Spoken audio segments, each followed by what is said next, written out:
Hey everybody, this is Carl back again for another X-Men comic review.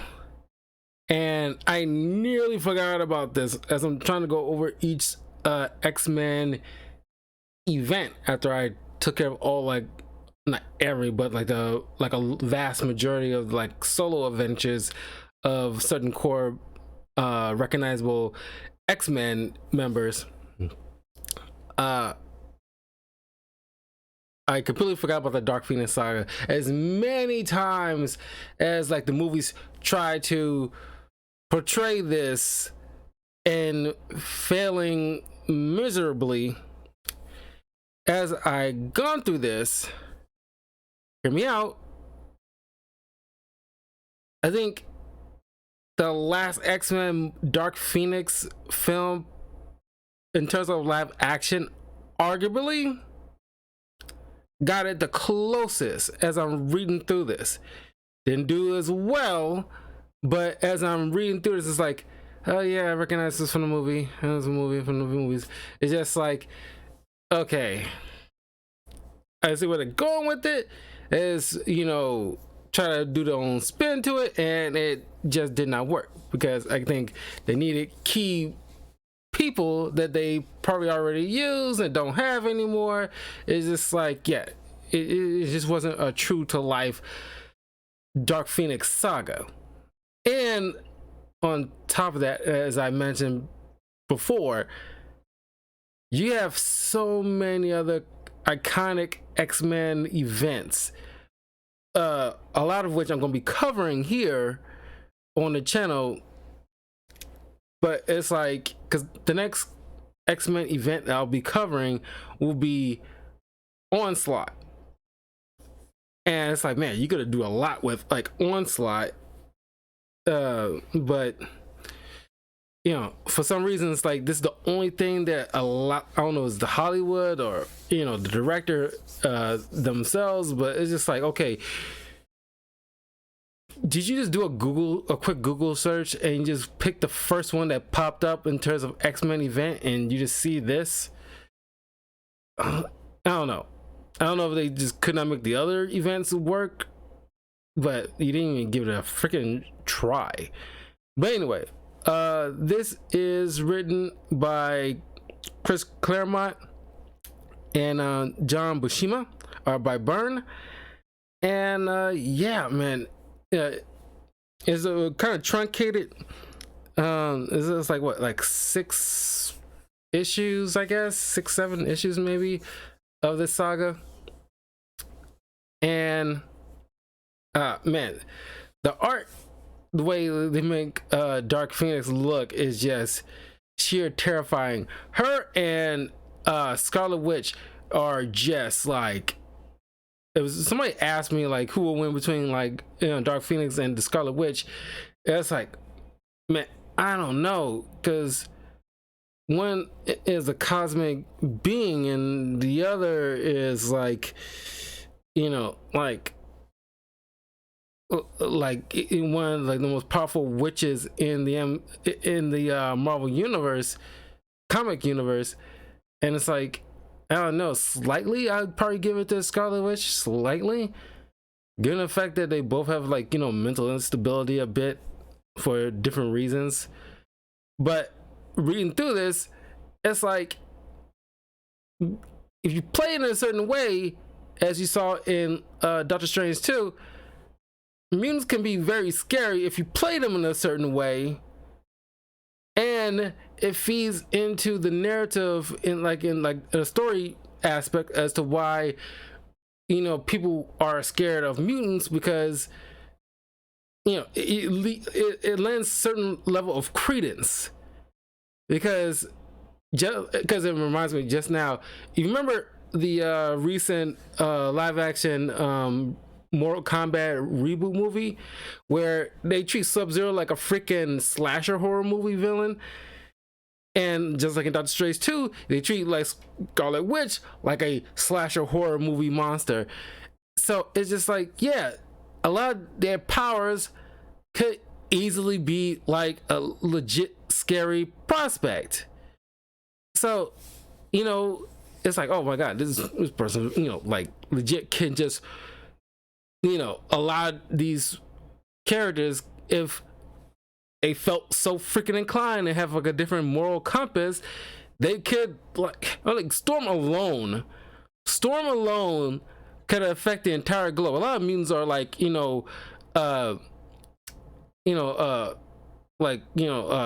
go in different classes, and some, like Storm is a global level threat because she affects the weather.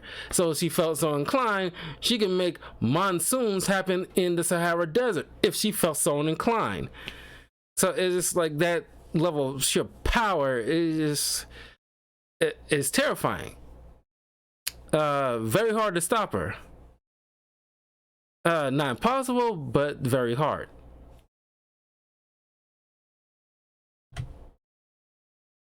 So this picks up after the event where the X-Men went out to space and stopped Lilandra's brother from trying to take over the universe using the Mercran crystal. Was one of the most powerful artifacts in the universe.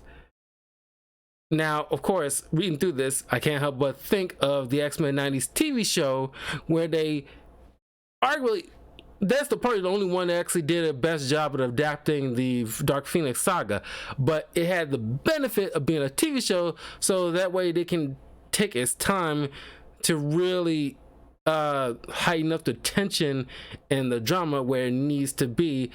So how it ends in like a satisfying way. Also, certain members, of the X-Men aren't here anymore, and we have the newer roster that we're more familiar with. Like, Iceman is not on the team anymore because a lot of them, because they're a little older now, and most of them kind of moved on to essentially graduate, but they just kind of like quit or move on to other prospects, like Banshee, who Sean Cassidy, his mutant power was sonic screaming. He got injured in a fight. I mean, at this point in time, he had injury in a fight, so he's temporarily out of commission. So he doesn't want to do the whole superhero thing anymore anyway, and he's with Mortimer Taggart, so they living together to help mutants and everything like that on Mirror Island.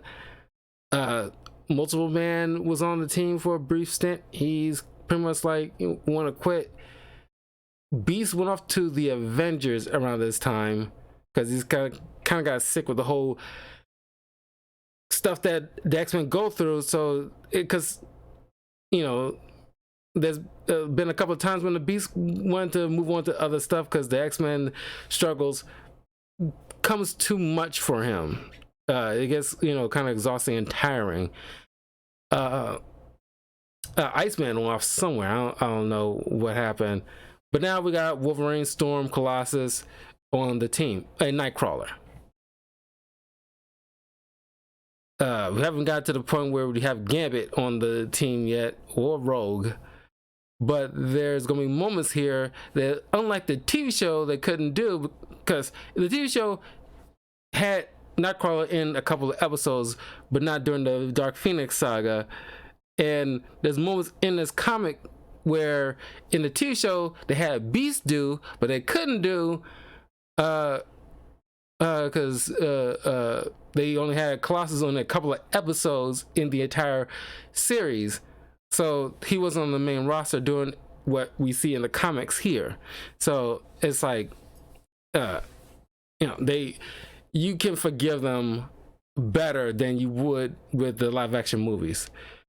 And Angel, he pretty much quit too. He's with a woman, and he's living in Mexico. We'll get to that pretty soon. So he's leaving the whole. He's running his father's company. He's not Playboy life, but he's living like a decent affluent life. He's living in Mexico with his girlfriend. I don't think it's a fiance, but so it just, and then there was like a weird moment where when they meet up, he goes to give Jean a kiss and he kisses her on the freaking lips. I was like, I'm not, maybe there's something wrong with my eyeballs, but it's like, that is awkward as hell. And at this point in time, clearly Cyclops and Jean are together. Sure, even back then when this comic was being created, there's a very, I don't know what Byrne was thinking of drawing it this way, because you could just have him kiss her. At the very least, the proper way is give her a hug, or at the most give her a kiss on the cheek, because they've been teammates and friends for a mighty long time at this point, so it's not too far-fetched to show that level of affection. But no, he chose to draw Angel just like welcoming everybody, and it's like, Jean, you're doing wonders, and he walks over there, how you doing, and he gives her a little peck on the lips. It wasn't like a full makeout, but it's just like, that is so weirdly inappropriate. Even for back then, that would have been inappropriate. It's just like, why would you draw that? In normal circumstances, Cyclops would have knocked his ass out. I don't know, that was very weird, but I didn't have that panel pulled up. I just thought I'd bring it up because it's so freaking weird. It's one of the weirdest art renderings from this arc that like I've seen. But anyway, now that everybody's done with this adventure, they're heading off back to Westchester at this point, or Salem Center around this time, and they see Professor Xavier. And they was all shocked because I don't know if he was on sabbatical or something, but he showed up. Haven't seen him in a while. Around this time, being Cyclops running the show in full capacity in Xavier's absence.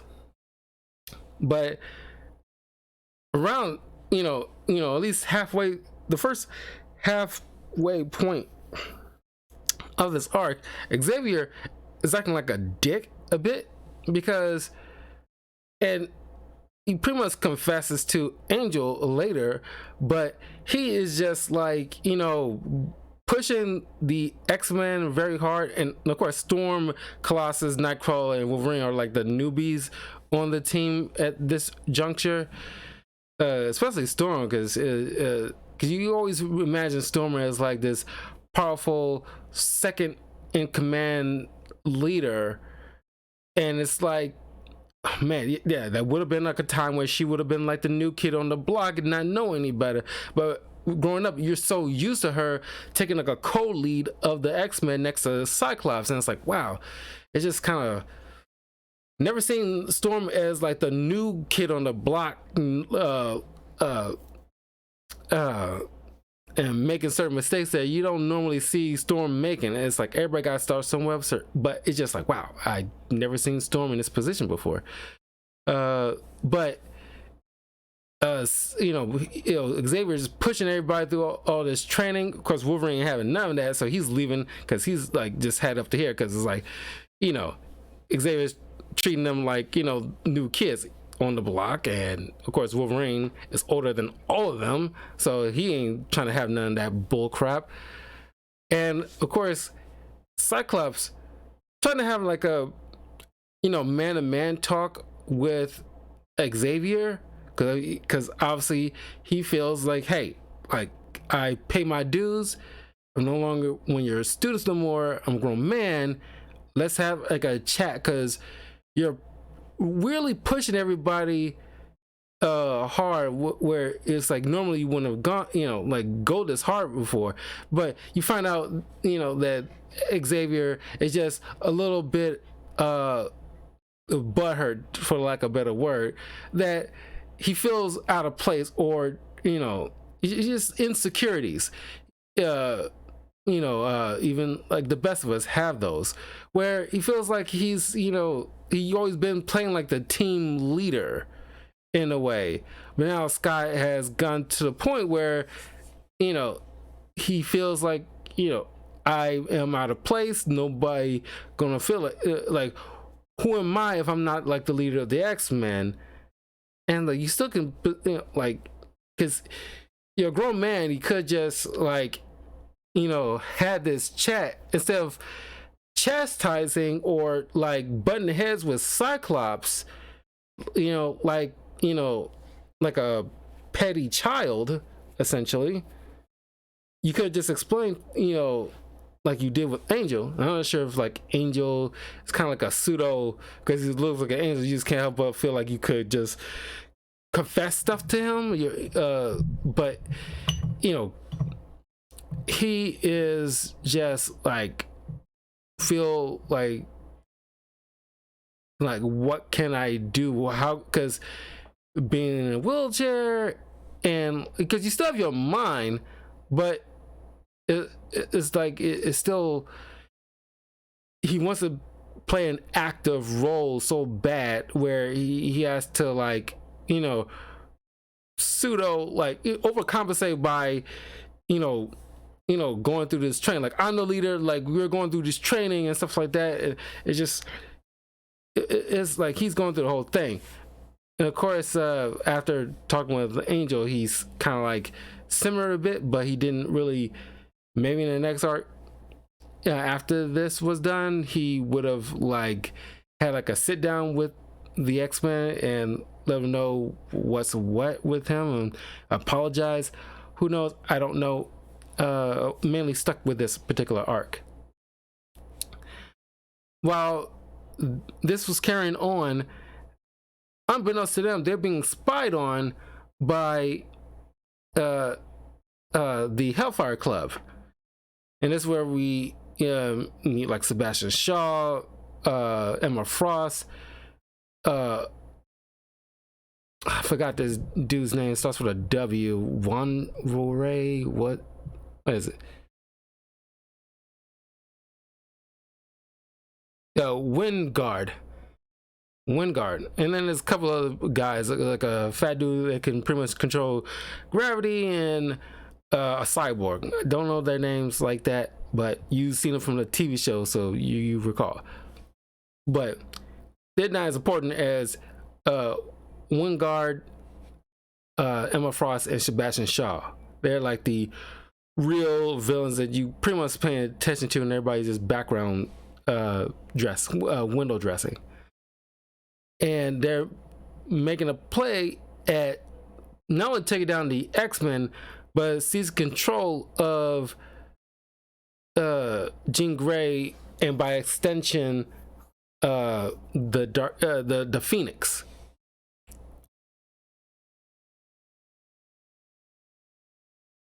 But then the X-Men gets a alert from Cerebro about 2 new mutants that popped up that they should hopefully pick out to join the X-Men, or to join the school for gifted youngsters. Over in Chicago, my hometown, they get a ping of Kitty Pryde, as we know from my solo adventure of Kitty Pryde's adventure. By the way, check out my previous solo adventures. I covered Kitty Pryde, Storm, Cyclops, Emma Frost, Colossus, Wolverine, Dazzler, who's the other mutant that they got a ping on in New York. So Magneto, Sabretooth, Mystique, got a lot of them. So you can check out Domino, Deadpool, Cable, Bishop. Like, I got all of them. They're each of their solo adventures. Gambit, whose comic review that I did has the highest views. Thank you all so much about that. Because everybody loves freaking Gambit. Rogue, obviously. And so yeah, check all those out. So half the team made up of Colossus, Wolverine, Professor Xavier, and Storm goes to Chicago to meet up with Kitty, who's already talking with Emma Frost in disguise, because they're trying to beat the X-Men into recruiting certain mutants on their side of things too. They fail on both accounts. So of course, Kitty, and it's funny to look for, X-Men came so far since this, but this was clearly like made around the 70s, and there's certain things that went on that's not all the way cringy, but it's like kind of thing, where Kitty is like gushing over Storm because she's like fangirling about like, oh, the X-Men, you guys are superheroes, oh my god, can I get your autograph and everything like that. And she's sitting down with Storm, and there's this like line of dialogue that's like I said, it was made in the 70s, so it's like give some slack. It's like, oh, we got black kids in my school, Aurora, but none of them look like you. I mean, your white hair and blue eyes and stuff like that. Didn't even notice, because when's the last time you seen like Storm with blue eyes drawn in a comic outside of probably this era? They pretty much switched all that up pretty fast. But it's like, we got black kids at school, but no one look like you. And it's like, I mean, don't read it as a way like, oh, it's, racist or anything like that. It's not. It's just like making a, if you have like a level head, you can acknowledge like, okay, she just pointed out like the fact that, we got black kids at school, but they don't have blue eyes like you. It's very rare you come across like a black kid with blue eyes. At most, you get some with hazel eyes, which, by the way, in and of itself is a mutation. Hazel eyes is a mutation. Certain race of people who aren't naturally known to have a particular pigmentation in their iris, like blue, like for any other race but white people, in and of itself is a mutation.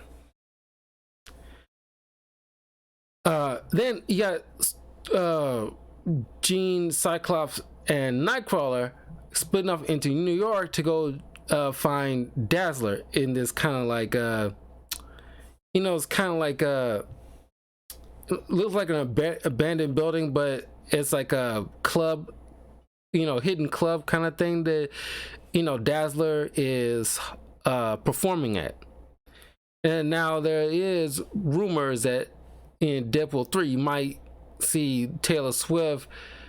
Is a rumor, but it seems very hard, leaning very hard into it, by the sheer fact that because Taylor Swift is all in this like these football games recently because of her boyfriend or whatever. I doubt that's gonna last. Knowing her track record, I doubt it's gonna last beyond after spring.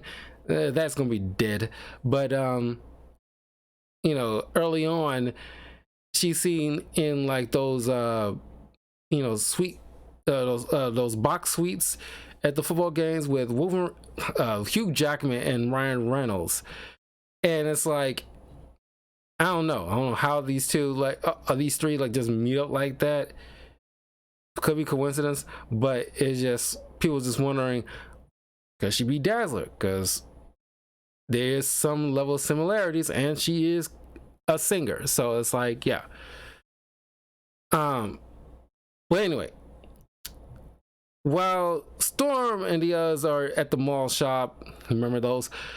Most of us don't. I don't even remember. I didn't even grow up and there was no malt shops like that. That's a very 50s thing. You had to go to those kind of niche places, those pop-up bars or something like that that's doing some kind of gimmick, and that's probably the only time you actually can see like a malt shop. But they're not like a thing anymore, because back in the 50s I'm pretty sure there was around like Starbucks.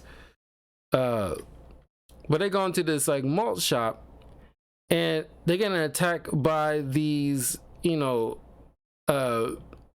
um, men in battle suits, and Colossus, Storm, and Wolverine are trying to fight them off, but because the Hellfire Club secretly studying them, have specific suits tailor made to counteract each of their powers. Like, Wolverine can't land a blow on one of them.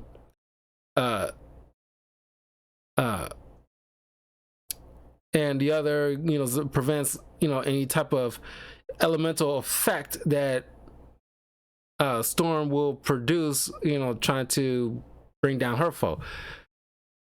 But then they realize, okay, let's switch partners, and then they defeat them. But then, Emma Frost shows up and neutralizes them.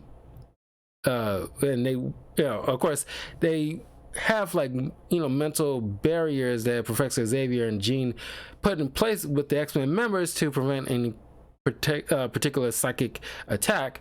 But Emma Frost is arguably like the third powerfulest telepath, right behind Xavier and Jean Grey. So I'm pretty sure she has she worked a little hard at it, but she eventually brought down defenses to just neutralize them and kidnap them.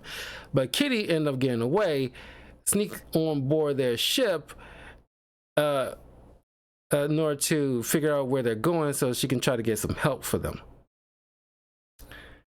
Then, little by little throughout this adventure, Wingard, who is secretly mind something like mind guard, like mind maker, mind taker, mind crap, what is it? Mastermind. That's it. God. Secretly Mastermind, who was one of Magneto's flunkies. And I'm not sure if the other Hellfire Club know who he really is, or this is another illusion cast, so everybody just assumes he is some kind of low-level psychic or something. But he's been manipulating Jean, pretending to be some kind of, like she's time slipping, to borrow like a word from the Loki series, time slipping back into her ancient past to an ancestor of hers in love with this aristocrat. So she's like, thinking she's losing it this whole time. And then she's making out with this guy, not realizing, she's making out with Wingard in front of Scott. And of course, he's pissed off. But now that the, Dazzler showed up, they got a mission to focus on. So he had to put that to the side to deal with this. But after Shadowcat finds and imprisons Storm, she gives her the keys to their car so she can use the cell phone inside. Remember, this is like the 70s. Give the keys to the cars to use the cell phone inside the car to call help from the other X-Men and warn them about the ambush. She does get a hold of Nightcrawler, who's surveilling the car, just to make sure nobody's like no enemies try to break in or leave out when things get messy, if they get messy. But just when they get the news, that's when they start getting attacked. But thanks to the help of Dazzler, they managed to foil their plans. And Dazzler, Cyclops, Jean, Shadowcat, and Nightcrawler all convene in order to back at the Blackbird to reconnoiter and figure out how to break the others out and stop, the Hellfire Club, after Jean realized by mind reading one of the thugs they took down, realizing that they've been compromised, so we got to rescue the other team.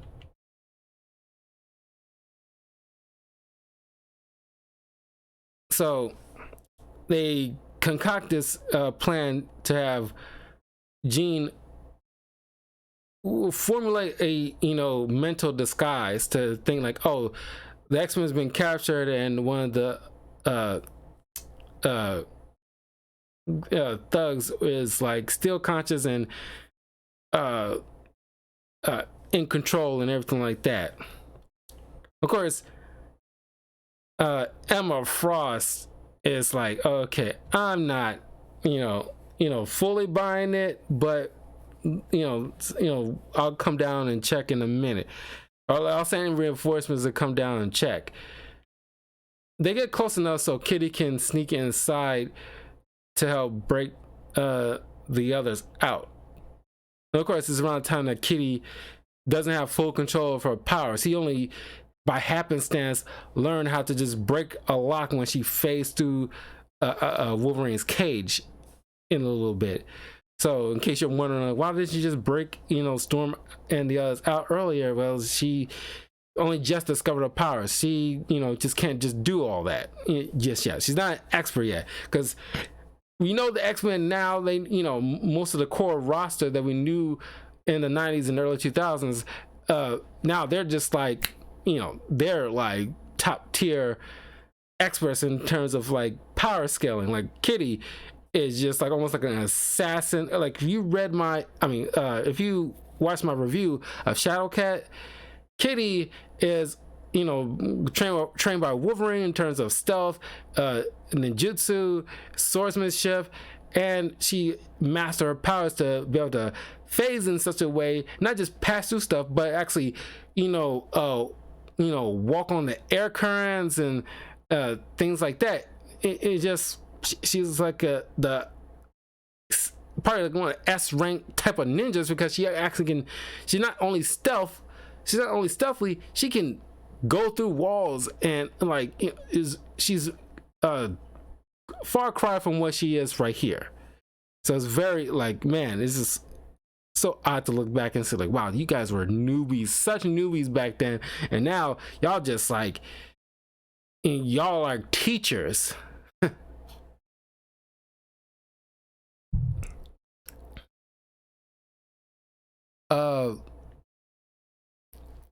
So once they get in and start releasing, all the other X-Men.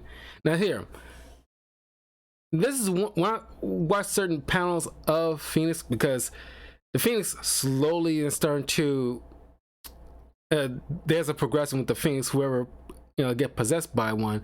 It started off just normal, then the good part of the Phoenix, helps out, but then there's a dark side, as a transition that it has to go through, kind of like death, rebirth kind of situation of Phoenix. And slowly but surely, no thanks to Wingard, some messing around with Jean's head, you see, like, Jean falling prey to the Dark Phoenix's power. And this is the one look I kind of wish they, I'm not sure, well, I kind of have an idea how they could have adapted this particular look onto the big screen, because just don't show any eyebrows and kind of like do some kind of shadowy display around the corneas, and like, with the hair is a little bit wild and everything like that. You can easily pull this off. And we look at these panels, she is freaking terrifying, and just kind of just leaning into her dark side and just feeding into it. It's not that too dissimilar to like a symbiote. And so Jean and Emma are having like this big mental battle, which Emma obviously loses, because this is like Jean times 1,000 at this point. And there's a big explosion, and seemingly Emma Frost is dead while Jean is helped out of the rubble.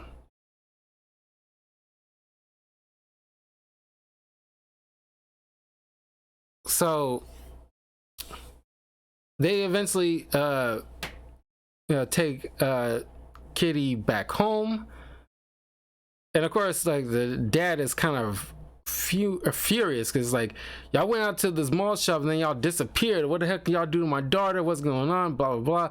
And then Jean just retroactively decided to like, you know, go inside his mind and, you know, pretty much like alter his temperament to be a little bit more pleasant, because she just not having any type of like, I don't have to, you know, listen to this like drivel, like just, you know, look, just calm down. And Scott and Storm was pretty much the only ones that seemed like that picked up on that. That's like, and she had to pull Scott aside, like, did Jean just do what I think she just did? Because she's been taught by Xavier that, you know, people like them with psychic abilities should not just go inside, invade somebody's mind without permission. That's not something that they should be doing, because there's certain things that people need to keep to themselves, and you just because you have the ability doesn't mean you should just go inside people's minds and just pick up on it and just, you know, whatever. But she's slowly but surely getting influenced by the Phoenix, who's pretty much a cosmic, you know, deity. And it's like, you know, it's gonna do whatever it chooses to. It's not gonna have time to sit there and watch some old man doing like a shouting match with the professor. She's just like, bleh, bleh. You know, move along. So Dazzler, you know, she's not into the whole superhero thing. She's just like going on tour. She's like just being like a singer and entertaining the crowd. You know, there's been times every once in a while she helps out in a superhero affair, but that's not her primary thing. She wants to have like a normal life, doing what she loves. And in my solo review of Dazzler, it still stayed true even after so long. They kind of kept that true to nature of Dazzler, because most superheroes, even though they have powers, their primary thing isn't, because Marvel characters as a whole is pretty much like, you know, more closer to realism than DC characters.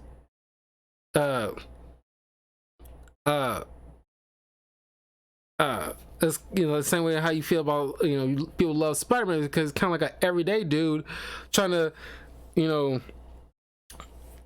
living paycheck to paycheck and still trying to balance life, you know, between like, you know, work and his normal life and, you know, all this other stuff.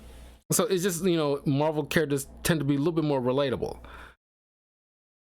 And that's why you see so many mental instabilities going on in Marvel, more so than DC. DC has its fair share, but, you know, there's like quite a few. Quite not a few, but like at least several in Marvel Comics.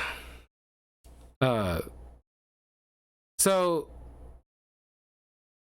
now they have like a brief respite. They Scott, you know, just on his own terms, without like consulting with Xavier, takes the Blackbird not straight to the headquarters of the X-Men, just goes directly to Mexico to meet up with Angel.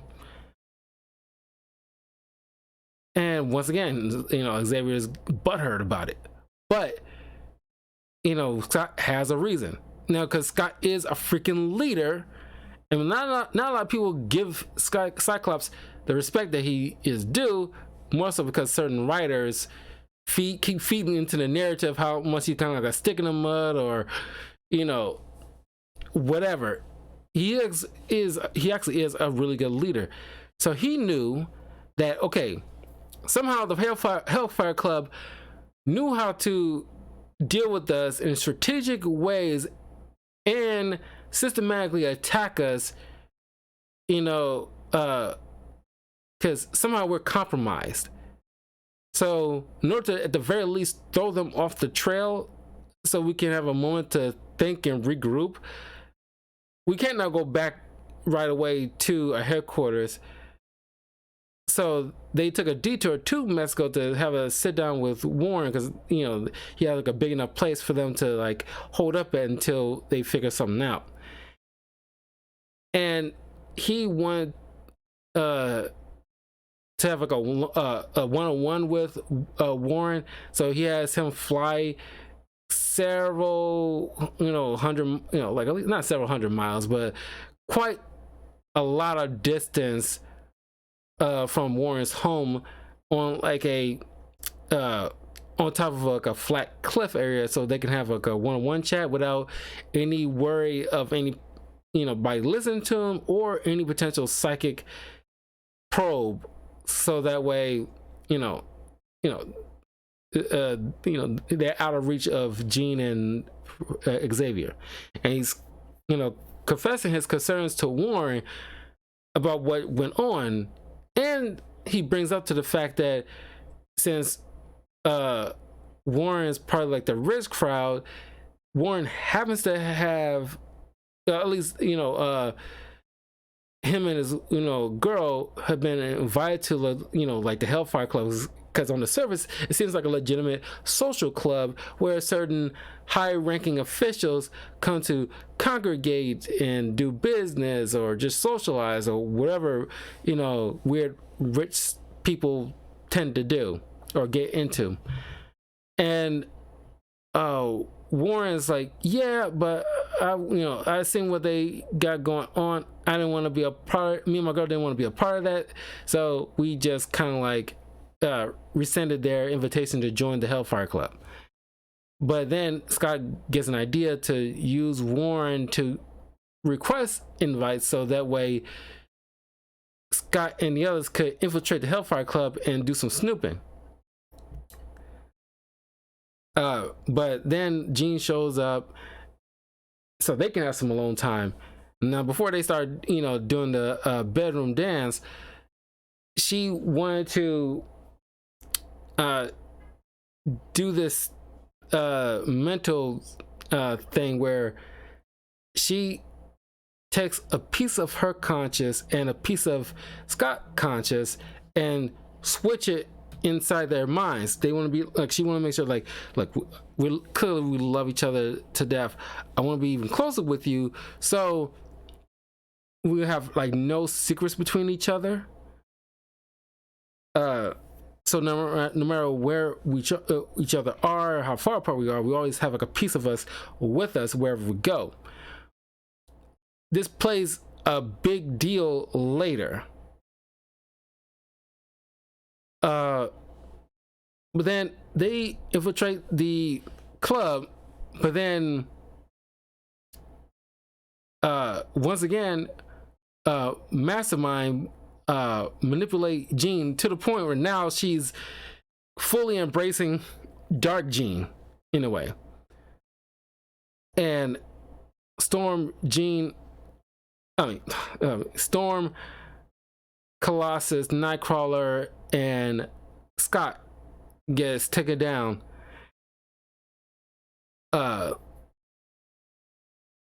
And Wolverine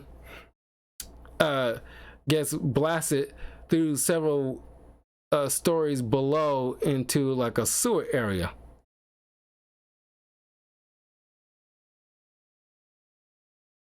And of course, Wolverine is the best there is of what he does. And of course, he's great in stealth. So he, takes out a few of the guards searching for him, and there's one left who's pretty much like, because Wolverine's like, look, you're not gonna be able to kill me, dude. So like, you got two choices. You can fire that gun, but can it really kill me before I can go over there and put my hands on you? And it's like, do you want to press that luck? So this chump was like, pussed out like a bitch, dropped his gun, and of course Wolverine then it's like, okay, yeah, like I won't hurt you, I just need some information. Then he gives kind of like a love tap and knocks him out, but he sneaks in, and it causes a big ruckus, and then he just bum rushes into like the main quarters of the Hellfire Club head honchos, while Cyclops and the others are tied up and wearing these kind of power dampener collars, and Cyclops is wearing like a man in an iron mask type of ruby quartz mask, so he can't blast his way out. And it's getting kind of uncomfortable here, since Mastermind is manipulating Jean to make her seem like she's living a life of her ancestor in the 1700s. She's viewing her comrades as somebody, some people from the past, and she thinks Storm is her slave, try to overthrow her. And she rolls up one of her whips and smacks Storm across the face.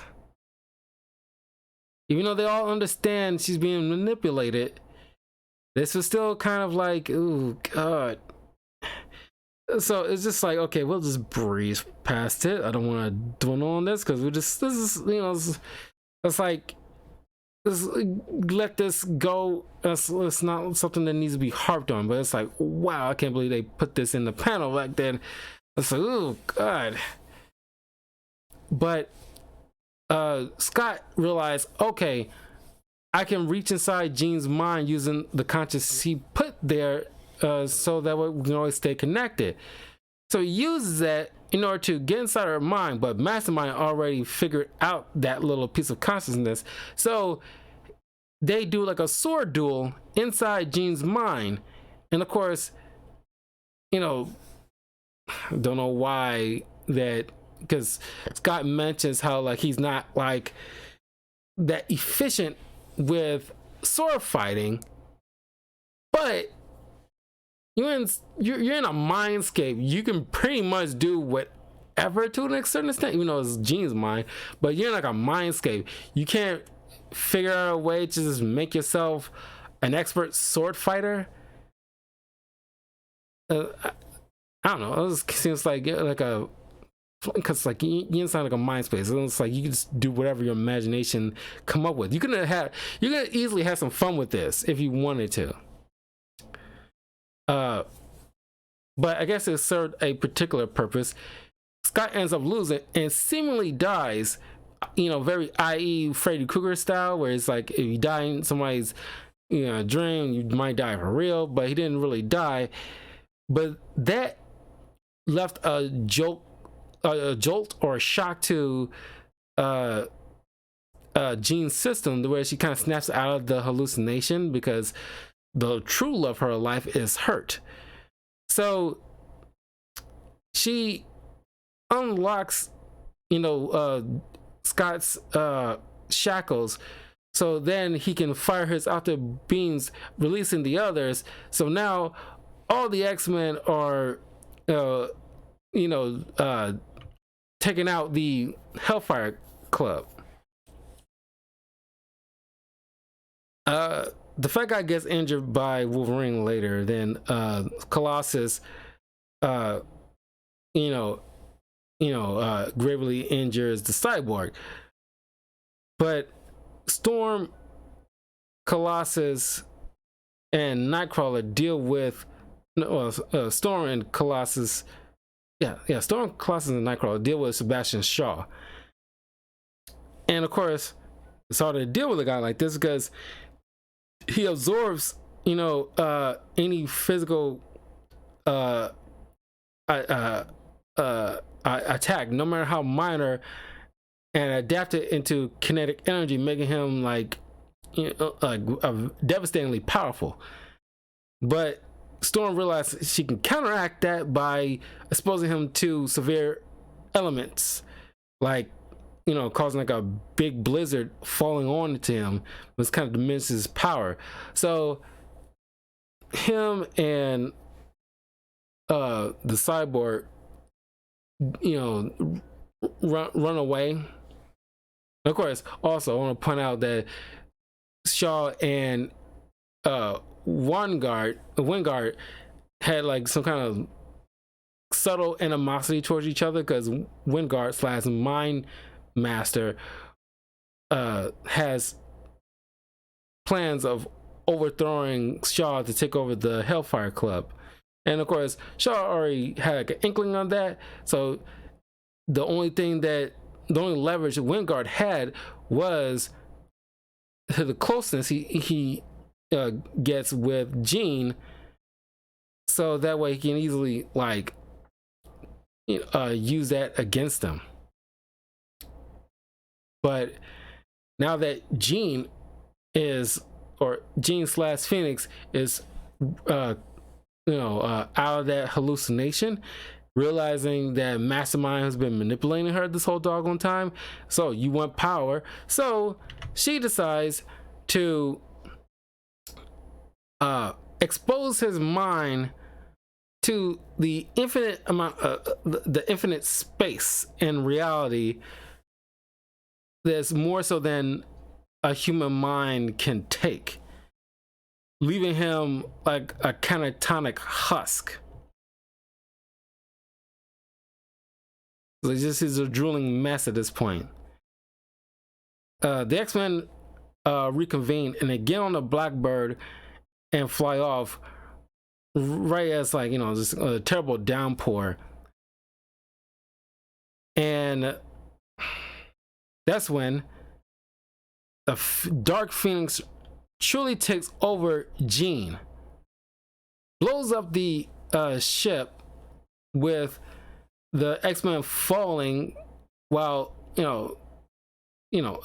Storm catches Wolverine and Cyclops, while Colossus uses his metal body to just take the impact of the crash, and Nightcrawler teleports to safety. Now, before we get to this point, during the fight in the Hellfire Club, there was like a red alert coming on the Avengers, because ironically the Avengers tower is like, I don't know, a little over several blocks away from the Hellfire Club neighborhood, and Beast is on duty monitoring like security, and I guess all the Avengers are out.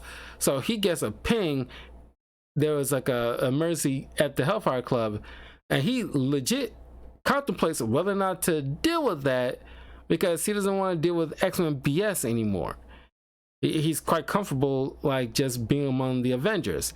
But he seemingly like he raced the tape. He seemingly like kind of turns back on the situation, but he ends up showing up right as the fight between the X-Men and the Phoenix is about to end, because the Phoenix now at this point gone kind of psycho, easily neutralize all the X-Men. You turn like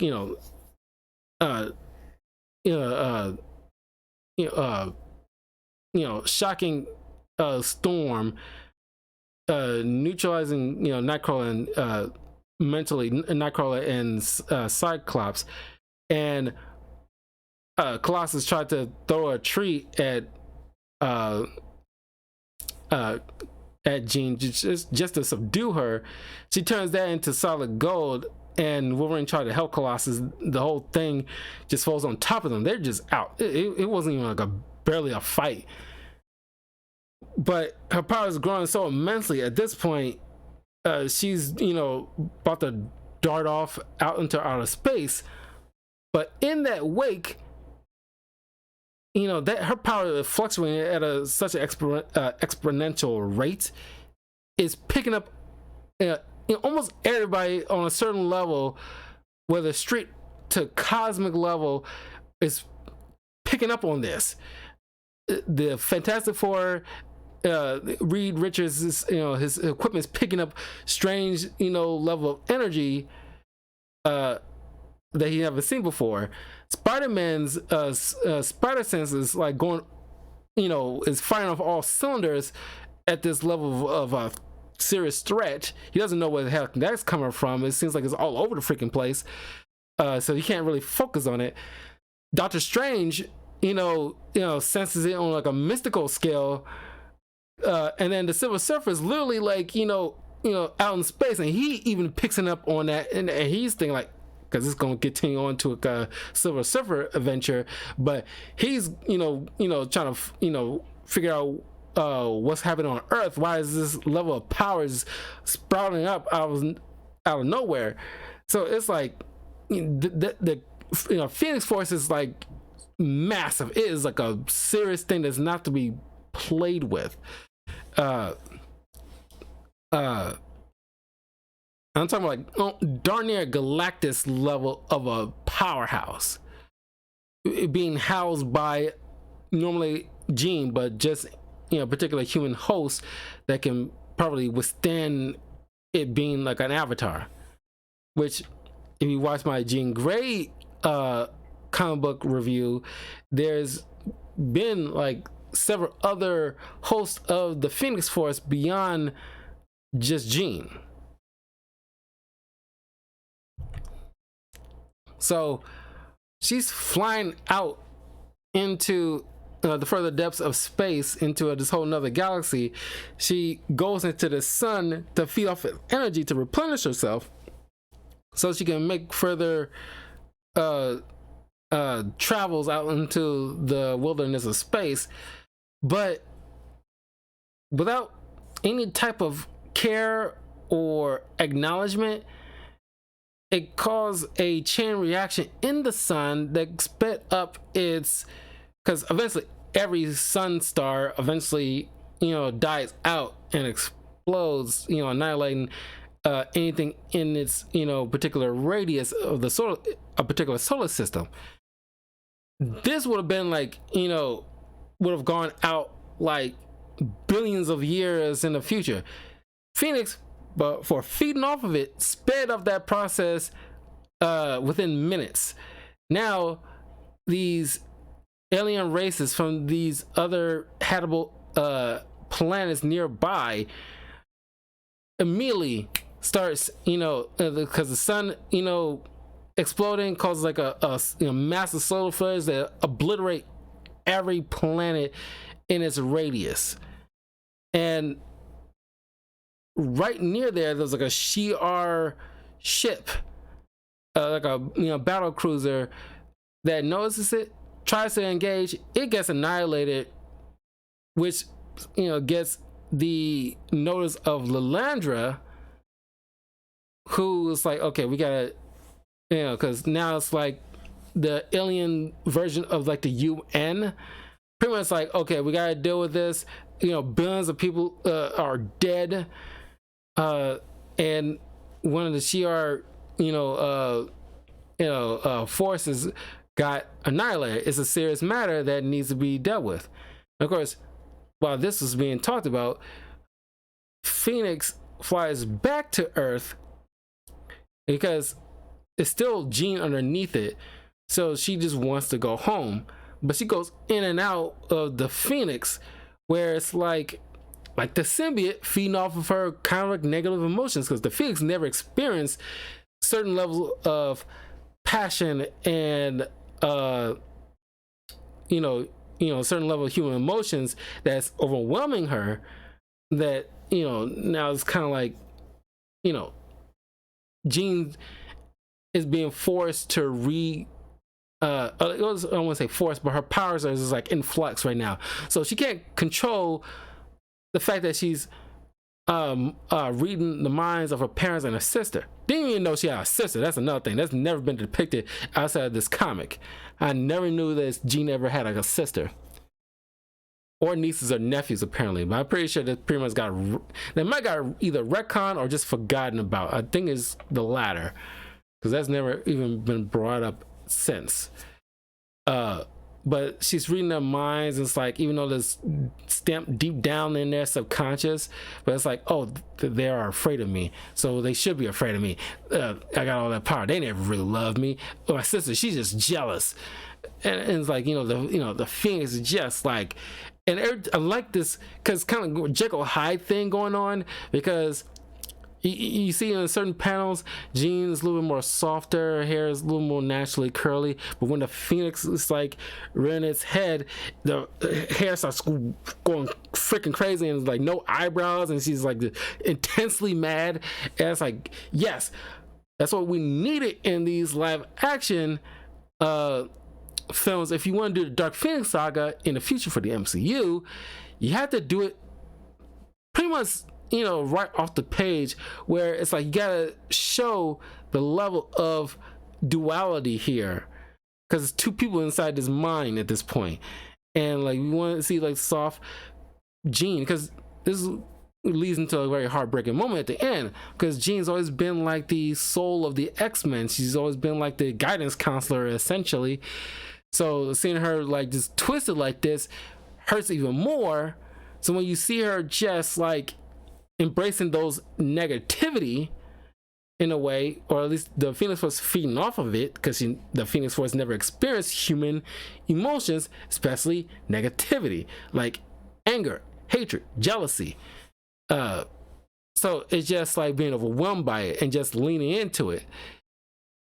That's when the X-Men show up. Beast came up with a device to neutralize, at least temporarily, Jean's mind reading powers, just to give them a slight edge in order to try to neutralize her. Now, at first it seems like, oh my god, like, they have like no shot, they barely like managed to win. It's thanks to Professor Xavier, who in like a tearful act got inside her mind to try to do like a mind battle with the Phoenix Force. But in his words, thanks to Jean, the Jean part, he able to be back the Phoenix Force now that Jean's the dominant personality at this point. But the Phoenix clearly is not done. It's been like temporarily extinguished, so that way things can be settled. That's when the Shi'ar Empire teleported the X-Men to the Shi'ar ship and let them know what Jean did, even though Lalandra know that, yeah, look, we're friends, I know you helped me immensely, I owe you my life, but as a Shi'ar Empress, I have to bring Jean to task, even though I know it's not her fault. But the Phoenix Force has annihilated a planet full of people and a cruise ship full of my people, and left unchecked, it'll just go buck wild on many solar systems, including your Earth, if left unchecked. So Jean Grey has to die. And of course, all the X-Men are in protest of this because Jean is family to them, but they also can't ignore the fact that even though it's not Jean's fault, she was manipulated by the Phoenix Force and unknowingly annihilated an entire planet. So it's like you're torn, because like it's genocide. The Phoenix Force committed a mass planetary genocide, and that's something you cannot ignore. And it's like nobody's being played dumb here. They because most writers these days probably wouldn't even have gone this route, where not not acknowledging the fact that, hey, we get it,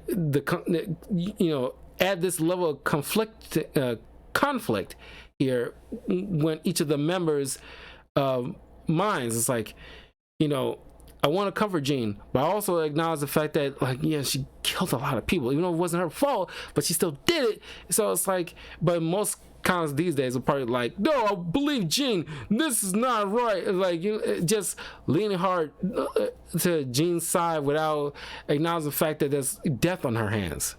Not her fault, but it still happened. But I like this level of like conflict here. It's like this inner turmoil, but they don't want Jean to die. So, because Professor Xavier and Lilandra are close, boyfriend and girlfriend, by extension. He knows certain rules of the Shi'ar traditions, and what he called it, he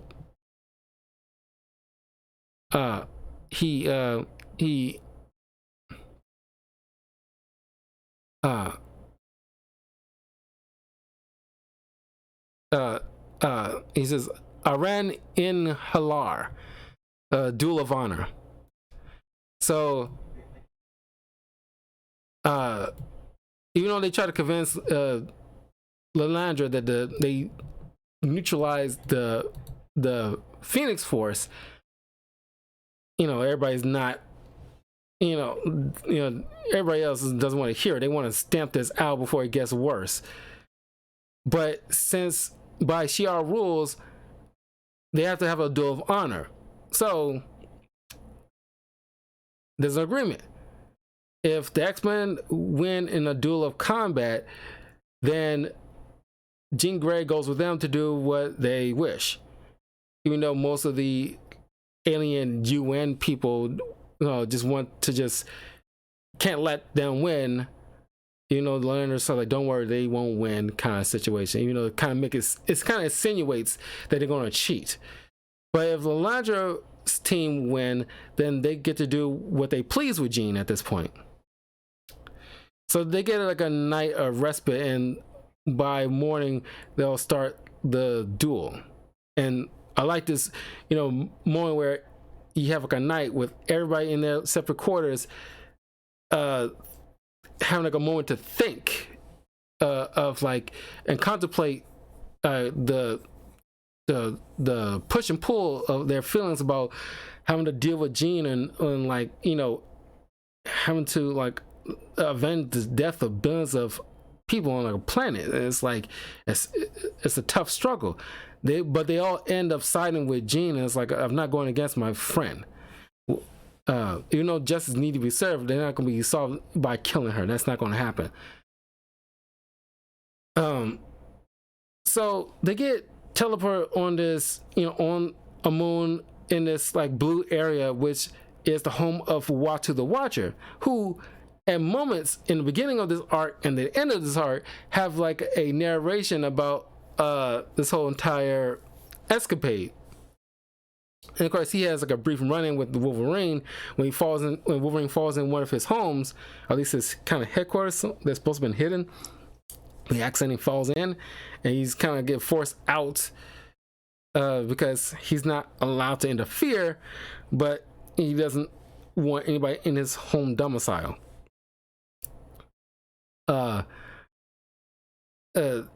Just like in a TV show, the X-Men fight these these different warriors from different races.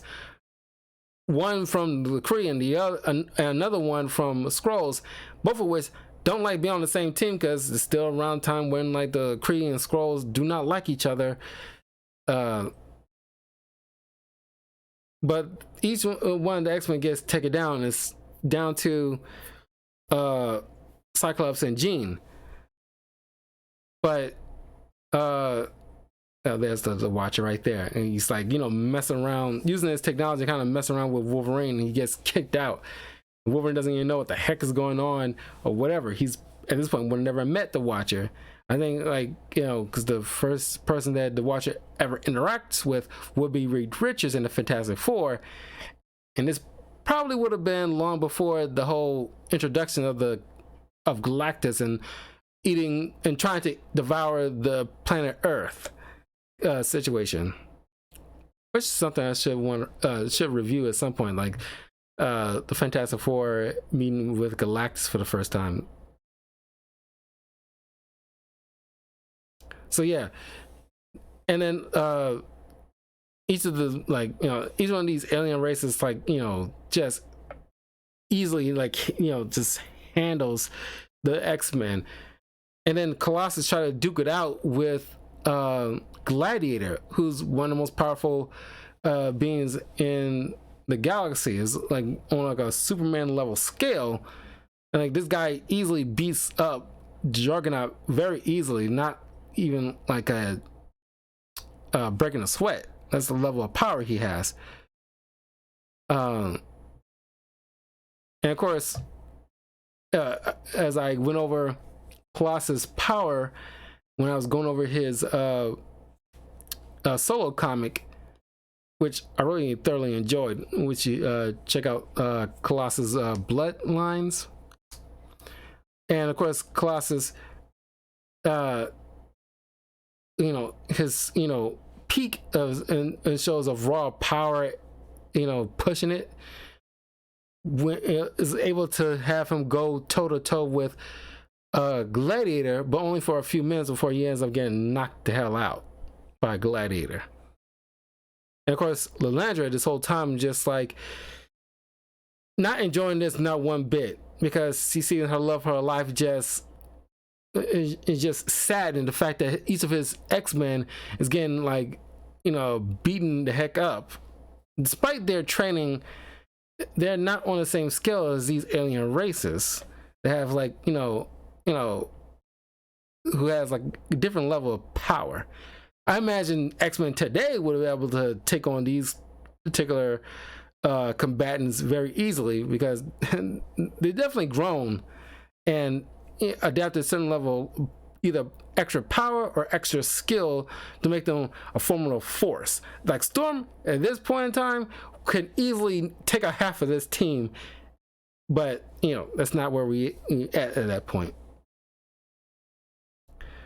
But then when things seems to get bleak, the Phoenix start bursting out. It's not Dark Phoenix anymore, it's regular Phoenix. And upon Xavier's instructions to Cyclops, it's like, you have to take down the Phoenix, because this is at her weakest right now. Don't let her accumulate any more power. It's still Jean there, but she's still fighting back the control of the Phoenix.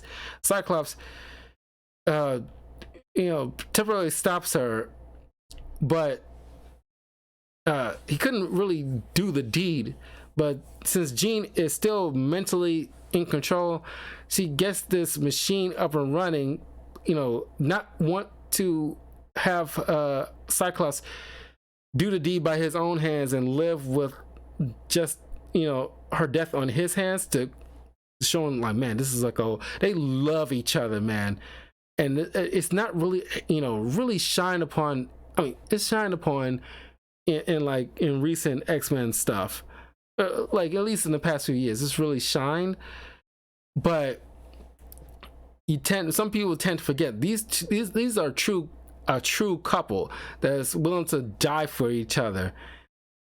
You can say it's unhealthy, but man, she's like, I'm not gonna let my husband have my death on his hands, so I'm gonna just do it myself. So she paralyzes him and uses cannon to annihilate herself. And that is the end of Jean and the Phoenix. As a Phoenix, he rises eventually. But then Uatu kind of just ends it all, narrates about the whole entire event. Because he's, he watches, he catalogs and everything like that. But yeah, that was the Dark Phoenix Saga. Very good story, man. The artwork is fine. It's not like my favorite particular art. But yeah, aside from a few nitpicks here and there that I pointed out, it's really good. It really holds up in terms of like a great X-Men tale. It's just a shame that outside of the TV show, it's never been adapted properly in live action. And even though the MCU, Disney, has the rights to the X-Men now, I think they need to hold off. I think there's many other X-Men iconic stories that they should tackle that have never been tackled before, and leave Dark and Phoenix alone for a while. I'm pretty sure they might do a better job at it, but we've seen it at least twice now. It seems like, Fox attempted it twice and failed twice. It just, leave us alone. Because you got other X-Men tales, do some with those. Several. You got several you can tackle. But anyway, let me know in the comments below. Let me know what you think of X-Men Dark Phoenix. What's your favorite part of the story? Because honestly, the whole Jekyll Hyde thing with Jean has been done fantastic, and it's like, it's not right away. It's handled very subtly, little by little, until when like it gets to the end where it's like, man, it's tough, and it's like it's handled so brilliantly. Like I said, like the last Dark Phoenix movie, there's elements of it, but you get this alien race that could have been the Shi'ar. I already did my spoiler review of the Dark Phoenix movie, which you can check out, and I explain it there. But you could have you have these weird alien races of people that you don't even know, just made for the film. It just could have just made it the Shi'ar and Lalandra being like a pseudo bad guy dealing with like this Phoenix Force that they looking for, not to take over or anything like that, but neutralize, and unfortunately is possessing the body of somebody that the X-Men cherish, but she's little by little getting manipulated by this cosmic entity that she can't fully control, and she has to offer herself in order to protect the entire galaxy, after Lalandra having like a little moment with Charles, having a little romantic little fling going on, because they both psychic and everything like that. And it's like she tells them like, this entity destroyed an entire planet before going into your solar system. We've been tracking it. Now it's possessing one of your people. We have we're not gonna get a better shot than now to take out this thing. Now it's possessing a mortal body that we can actually destroy in one fell swoop. Unfortunately, your friend has to go. It's sorry, we don't want to do this, not our way, but we gotta deal with this thing before this cosmic entity does a universal genocide, essentially, if left unchecked, and your planet will be next. And that will be the conflict. There's no really evil thing for them to combat. It's just different opinions on how to deal with like something that's beyond everybody's control. That would have been like a better way to handle that movie, and this comic done it perfectly, and the TV show done it perfectly. They swapped out a few characters here and there, but like all the end result is the same. But anyway, I will see you guys soon. I will hold off on the next X-Men story because I want to really, since the Aquaman movie is coming up, and I already did the first Aquaman spoiler review movie review up on my channel, and in a couple of weeks I will be doing a review of Aquaman 2. I want to read an Aquaman story, and I figured the best one would probably be like the Aquaman Rebirth. And because I want to read some Aquaman, and Rebirth so far has been like I haven't read really any Aquaman stories, but Rebirth was my jumping on point to Aquaman. So I want to cover that. It's 60 issues, I think, but I want to read like the first 15 during this particular arc, so that way it won't be taking up too much of my time. But that'll be the next thing I'll be doing, then going back into X-Men dealing with Onslaught Saga. But anyway, I will see you guys later on tonight when I get back into more God of War Valhalla, and if I can fit it in,